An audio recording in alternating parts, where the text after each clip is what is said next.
Rabotaï, on ne peut compter sur personne. Sur personne. C'est important de le savoir, c'est important de le rappeler. Vous savez, une fois, il y a un couple. Il y avait un couple, ça faisait 20 ans. 20 ans qu'ils n'avaient pas d'enfants. Plus de 20 ans. Plus de 20 ans qu'ils n'avaient pas d'enfants. En Israël, c'est pas ces histoires. Et donc, ils sont partis faire des thérapies. Ils sont partis un peu partout, aux États-Unis, peut-être. Et ils sont arrivés pour justement faire un traitement pour essayer d'avoir des enfants. Et puis, ils avaient un questionnaire à remplir. Donc, ils ont commencé à remplir le questionnaire. Et puis, chacun devait le remplir à part. Donc, la femme, elle devait remplir à part. Pourquoi? Pour savoir la stabilité mentale de chacun, d'accord? De la mère, du père. De la future mère, de la future père. Et une des questions, c'était quoi? C'est tout simplement, lorsque vous aurez votre enfant, d'accord? Quelle sera la personne que vous aimerez le plus? D'accord? Question piège. Lorsque vous aurez votre enfant, quelle est la personne que vous aimerez le plus?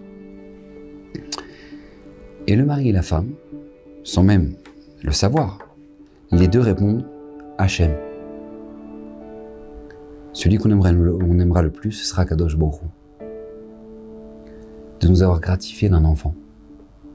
Voilà, ce sera lui. Ce sera lui. Donc ils reçoivent le papier, ils lisent la feuille, ils regardent le mari et la femme, et ils disent bon, on va vous contacter.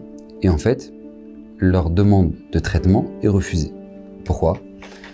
Parce que tout simplement, ils cherchent, pourquoi ils essaient de se renseigner, machin. Et en fait, par piston, ils finissent par savoir tout simplement que c'est parce qu'ils ont dit Hachem.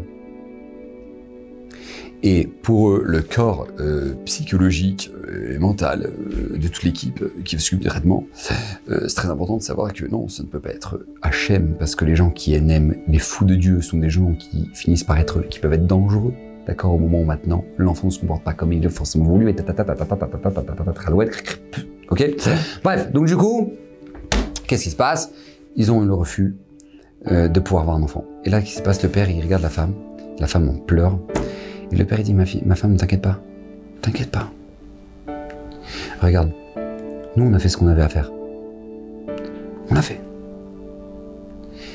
Maintenant, on est seuls, nous, avec Hachem. Et Hachem, il sait ce qu'on a fait. Donc, t'inquiète pas.